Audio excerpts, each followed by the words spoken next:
Hello, great people. Welcome back to our channel. We're so excited to have you again.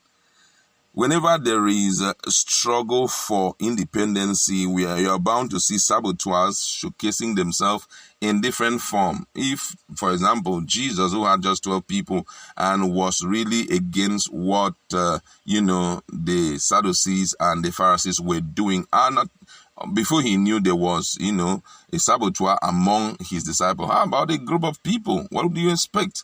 And that is right now, that's the outcry of the Yoruba nation agitator lead person, talking about Banji Akintoye. Don't forget that right now Sunday is schooling at a prison in Benin. So the only person who is running the show and who is pushing hard is just Banji, and he has decided to open up on what has been going on, the gang up against him, and some of the saboteurs that are in their midst to frustrate every effort that they have put up to ensure self-determination for the Yoruba people. You're going to hear full details from him and the people that he needs right now to work with him.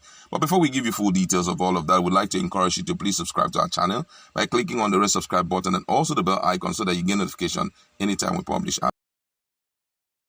The popular Yoruba historian Banji Akintoye says the Nigerian government has tried to blackmail him by recruiting some political jobbers come reactionaries masquerading as Yoruba nation agitators to blackmail him to sabotage the Yoruba nation struggle into a paralyzing end.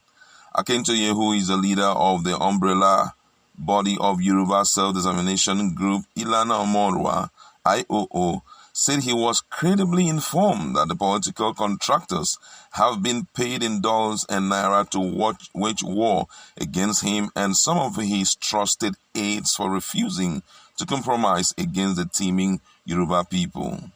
According to him, the saboteurs have organized a press conference sponsored by the Nigerian government and slated for 2 p.m. November 18, which is about now, to blackmail him to silence him.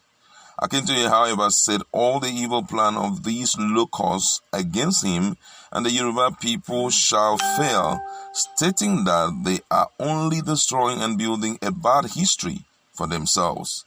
He said those who took their part in the past are now forgotten and only remembered as Judas Iscariot by the Yoruba people. This was according to a statement he signed and made available by the communication secretary of IOO, Maxwell Adeleye. Akintoye said he tolerated the saboteurs for too long, but they are never satisfied with everything he did to please them, stating that all they are after is the struggle. In the struggle is self-recognition.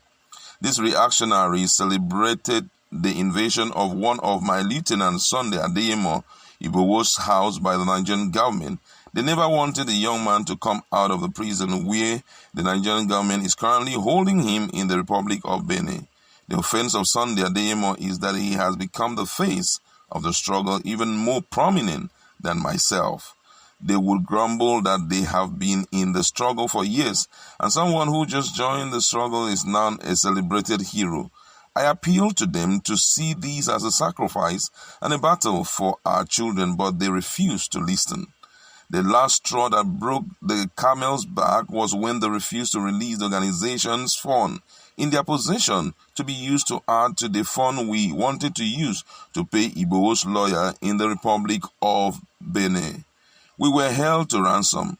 I had to impose some disciplinary measures in the overall interest of our people, which got them angry, and even since these reactionaries have been threatening to scatter the struggle. They have started blackmailing me and one of my trusted aides for refusing to compromise. When their faceless campaign of calumny failed to materialize, they are now coming out openly to blackmail me in order to please their paymasters in Abuja and Lagos. A press conference is to hold by 2 p.m. today to blackmail me. They are being sponsored by the Fulani-controlled Nigerian government, the Genje media, and other news media platforms have been recruited to live stream it. They have invited some Nigerian journalists. We know they are sponsors, but I am sure that Yoruba people We'll fight these locusts. We won't be intimidated. Soon they will know they are a tiny minority. The whole agenda is to demoralize me so that the Fulani-controlled Nigerian government can jubilate while they smile to the bank, but my mind is made up to fight to the end of my life. My appeal to the Yoruba people, especially younger generation, is to come out now and take over the struggle from these locusts. We must never return to Egypt. This is mainly your battle, not mine. I am challenging the Yoruba people below the age of 50 to take their destinies into their hands. Take over now. Those were the words of Banji Akintoye, who is at the forefront of Yoruba nation agitation and self-determination. My God. And guess what? He opened up on a lot of things that were hidden and so many things that nobody had an idea about. But before we go into further discussion, we'd like to also look at what some Nigerians who are interested in this Yoruba agitation, what they have to say. And this one say, this is normal and should have been expected. After all, similarity tactics have been employed against IPOB. There are saboteurs in every struggle. Another person here says, Yoruba people are known for their treachery and backbiting. These we already know about the Yoruba people. From their kings all the way down, they can be easily bought. This one said, I have said it many times, Professor. The biggest obstacle are the Yoruba people in the midst. It takes few dollars to get them to sabotage us. They did it to Igbo. These are politicians in the midst as well. And those king, I really don't value some of those obas, especially to roam the street taking advantage of women. We've got real problems in our hands, and the battle will be hard and long. But it will happen if the youth sum of courage are not afraid to die for the struggle. Keep on encouraging us, Baba. We need you, and posterity will kindly remember you very well. Now, just like the first person had said, saboteurs are expected in every struggle. Jesus had just how many people? We had just, I think, 12 disciples, and one stood out and was ready to trade him for 30 pieces of silver. So how about now when dollars is, really, really the main issue of the day? People are looking for self-recognition.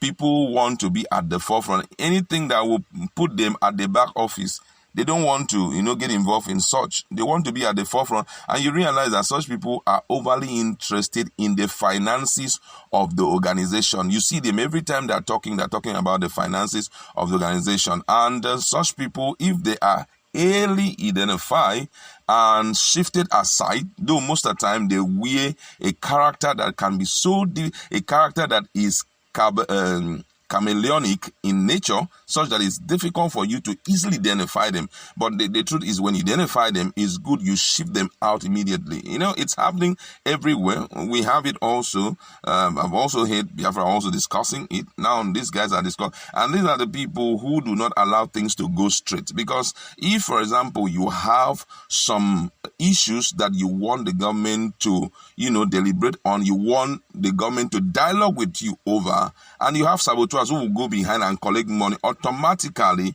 you realize that such dialogue will never hold. Why? Because there are some dudes who are out there and they are ready to take money and frustrate the whole effort and make a joke out of it just because they just want to please themselves.